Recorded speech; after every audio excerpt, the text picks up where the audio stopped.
ನೋಡು ಬಂಗಾರಿ, ಆ ದೇವಿಕಾ ಏನೇ ತಿಪ್ಪರಲಾಗ ಹಾಕ್ಲಿ, ನೀನು ಅವಳನ್ನ ಮದುವೆ ಆಗಬಾರ್ದು. ಮೊದಲೇ ಹೇಳಿದ್ದೀನಿ. ಅಪ್ಪ, ಅವಳು ಇವನನ್ನ ಹೆದರ್ಸಿ ಬೆದರ್ಸಿದ್ರೆ ಪಾಪ ಇವನೇನ್ ಮಾಡಕ್ಕಾಗತ್ತೆ? ಅವಳು ಬೆದರಿಕೆಗೆ ಇವನು ಒಪ್ಕೊಂಡ್ರೆ ನಿಮ್ಮಿಬ್ಬರ ಕತೆ ಏನು? ಅದನ್ನೇ ಅಪ್ಪ ನಾನು ಯೋಚನೆ ಮಾಡ್ತಿರೋದು. ಅವಳಿಂದ ಇವನನ್ನ ಹೇಗಾದ್ರೂ ಮಾಡಿ ಕಾಪಾಡಬೇಕು. ಬಂಗಾರಿ, ನಿನ್ ಕೈ ಮುಗಿದು ಕೇಳ್ಕೊತೀನಿ ಕಣೋ, ಆ ದೇವಿಕನ್ ಮದುವೆ ಆಗ್ಬೇಡ. ನನ್ನ ಜಾಜಿ ನಿನ್ನನ್ನೇ ನಂಬ್ಕೊಂಡಿದ್ದಾಳೆ. ನಮ್ಮ ಮನೆಯಲ್ಲಿ ನಿಮ್ಮ ಸ್ನೇಹ ಪ್ರೀತಿ ಎಲ್ಲರೂ ವಿರೋಧಿಸಿದಾಗ್ಲೂ ನಾನು ನಿಮ್ಮ ಬೆಂಬಲಕ್ಕೆ ನಿಂತೆ. ಯಾಕೆ ಗೊತ್ತಾ? ಈ ಕುಲ ಗೋತ್ರ ಅಂತಸ್ತಿಗಿಂತ ಮುಖ್ಯ ನನ್ನ ಮಗಳ ಸುಖ ಸಂತೋಷ ಅಂತ. ಅವಳ ನೆಮ್ಮದಿ ನಿನ್ನ ಕೈಲಿದೆ ಕಣೋ, ದಯವಿಟ್ಟು ಅವಳಿಗೆ ನಿರಾಸೆ ಮಾಡಬೇಡ.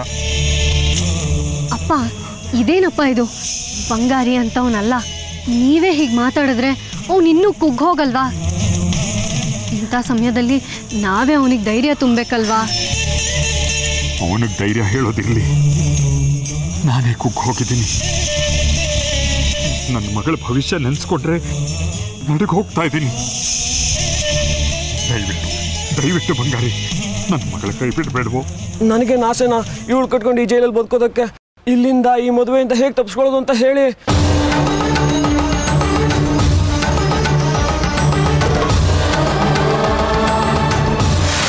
ನಾನು ಮಾಡ್ತೀನಿ ದಕ್ಷಿಣನಾಥನ ಪೂಜೆ. ಶಿವ ಮತ್ತು ಅಮ್ಮನವರ ಸಮಾಗಮದ ಪೂಜೆ.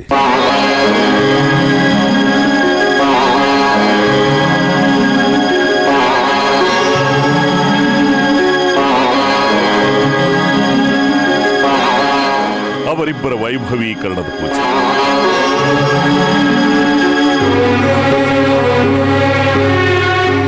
ಪೂಜೆಗೆ ಎಲ್ಲ ಸಿದ್ಧತೆಗಳನ್ನು ಮಾಡಿಕೊಳ್ಳಿ. ಇವತ್ತೇ ಪೂಜೆ ಮಾಡಲು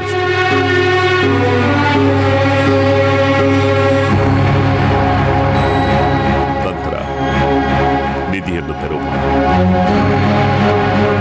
ಹಂಗಾದ್ರೆ ಆ ನಿಧಿಲಿ ನಿಮ್ಮಿಬ್ಬರಿಗೂ ಪಾಲ್ ಬೇಡ ತಾನೆ? ನಿಮ್ಮಿಂದ ನಮಗೆ ಚಿಕ್ಕಾಸು ಬೇಕಾಗಿಲ್ಲ. ನಮಗೆ ಬೇಕಾಗಿರೋದು ವಿಗ್ರಹ. ನಿಧಿನ ತೆರವುಗೊಳಿಸಿ ನಿಮ್ಮನೆಗೆ ಸಾಗಿಸೋದು ನಮ್ಮ ಜವಾಬ್ದಾರಿ. ಆದರೆ ಒಂದು ಷರತ್ತು, ನಾಳೆ ಬೆಳಿಗ್ಗೆ ಸೂರ್ಯೋದಯಕ್ಕೆ ಮುಂಚೆ ವಿಗ್ರಹನ ನಮಗೊಪ್ಪಿಸ್ಬೇಕು. ವಂಚನೆ ಮಾಡಿದ್ರೋ ನಾವು ಕೆಟ್ಟವರಾಗಬೇಕಾಗುತ್ತೆ. ಮಾತಿಗೆ ನಾನು ತಪ್ಪೋಳಲ್ಲ, ನೀವುಗಳು ತಪ್ಪಬೇಡಿ. ನಾವು ಆಡಿದ ಮಾತಿಗೆ ತಪ್ಪೋರಲ್ಲ, ಅದರಲ್ಲಿ ಸಂಶಯನೇ ಬೇಡ. ಆದರೆ ಒಂದು ಮಾತು ಗಮನದಲ್ಲಿರಲಿ, ಬಲಪಂಕ್ತಿ ಎಡಪಂಕ್ತಿ ಶಕ್ತಿಗಳ ಸಮಾಗಮ. ನಾವು ಎಚ್ಚರ ಇರಲಿ. ಸ್ವಲ್ಪ ಹೆಚ್ಚು ಕಮ್ಮಿ ಆದರೂ ತಲೆಗಳು ಉರುಳುತ್ತೆ.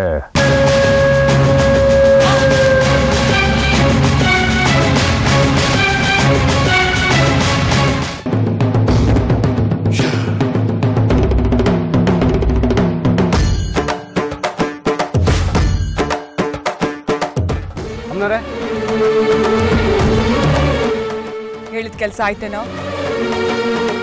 ಆಯ್ತಮ್ಮನವ್ರೆ, ನೀವು ಹೇಳ್ದಾಗೆ ಅರ್ಥ ಕೆಲಸ ಆಗಿದೆ. ಗುರುಗಳಾಗ್ಲಿ ಭಕ್ತಾದಿಗಳಾಗ್ಲಿ ಶಿವರುದ್ರನೇ ಆಗ್ಲಿ ಯಾರು ಬರ್ದೇ ಇರೋ ಹಂಗೆ ನೋಡ್ಕೋಬೇಕು.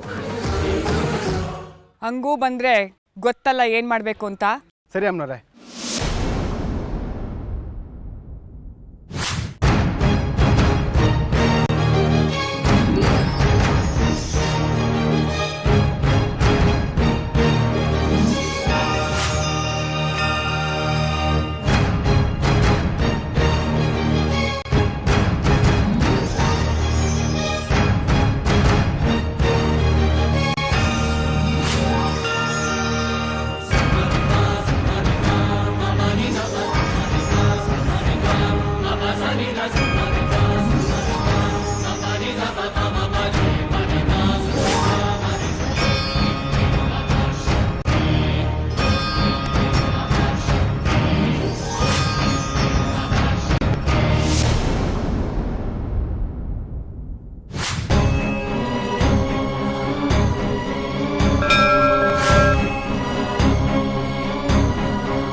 ಐನೋರೆ ಎಲ್ಲ ಬಿಗಿ ಬಂದೋಬಸ್ತು ಮಾಡಾಗೈತೆ. ನೀವಿನ್ ಪೂಜೆ ಕಾರ್ಯಕ್ರಮ ಶುರು ಮಾಡ್ಕೋಬಹುದು. ಇವತ್ತು ಪೂಜೆ ಶುರುವಾಗುತ್ತೆ. ಆ ಜಗನ್ಮಾತೆಗೆ ಮಹಾಪೂಜೆ ನಡೆಯುತ್ತೆ.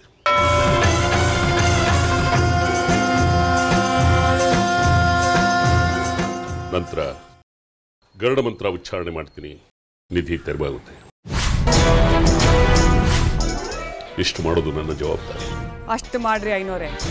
ಕೆಲಸ ಮುಗಿದ ಮೇಲೆ ನಿಮ್ಮ ವಿಗ್ರಹ ನಿಮ್ಮ ಕೈ ಸೇರ್ತದೆ. ಈ ವಿಷಯ ಯಾರಿಗೂ ಗೊತ್ತಾಗಬಾರ್ದು. ಅದರಲ್ಲಿ ನಿಮಗೆ ಯಾವ ಸಂಶಯನೂ ಬೇಡ. ನೀವು ಹೇಳ್ದಾಗೆ ಆಗುತ್ತೆ. ನಮ್ಮ ಜೊತೆ ಕಡ್ಕಿ ಇದ್ದಾರೆ. ಅವನ ಶಕ್ತಿಗೆ ಸರಿಸಾಟಿ ಬೇರೆ ಯಾರೂ ಇಲ್ಲ.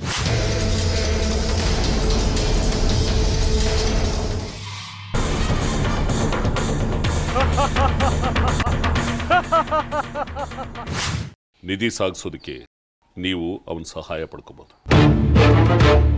ಆದರೆ ಒಂದು ಷರತ್ತು, ನಿಮ್ಮ ಕೆಲಸ ಮುಗಿದ ಮೇಲೆ ವಿಗ್ರಹ ನನ್ನ ಕೈ ಸೇರಬೇಕು. ಯಾವುದೇ ಮುಲಾಜಿಲ್ಲದೆ. ಅದರಲ್ಲಿ ಬೇರೆ ಮಾತೇ ಇಲ್ಲ ಐನೋರೆ. ನಿಧಿ ನಮ್ದು, ವಿಗ್ರಹ ನಿಮ್ದು.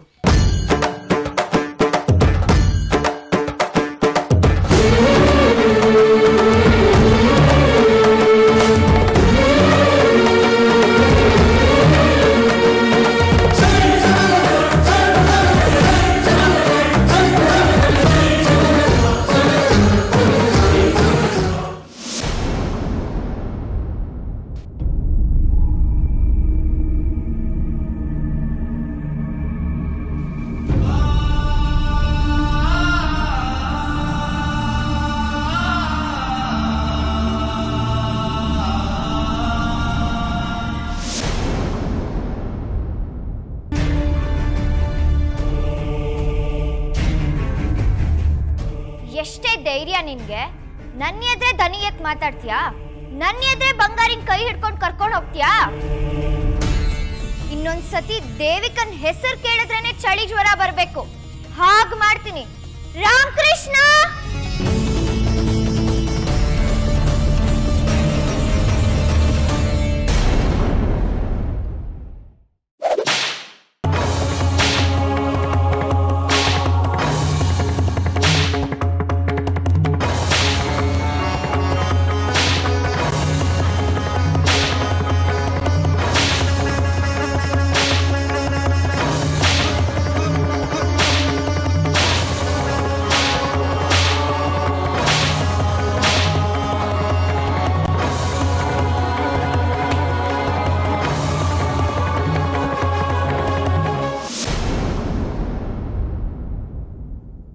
ಇಷ್ಟೇನಾ ದೇವಿಕಾ ನಿನ್ ಶಕ್ತಿ? ನಿನ್ ಕೈಲಿ ಇಷ್ಟೇನಾ ಹೊಡಿಯೋಕಾಗೋದು?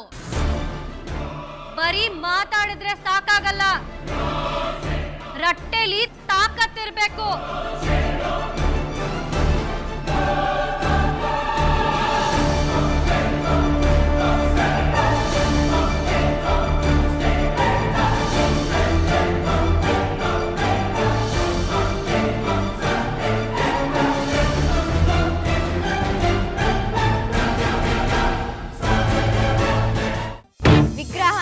ಜಾಜಿ ಕೊಡ್ತೀನಿ. ಅದು ಸಾಧ್ಯ ಇಲ್ಲ. ನಾನು ಇವಳಿಗೆ ಮಾತು ಕೊಟ್ಟಾಗಿದೆ.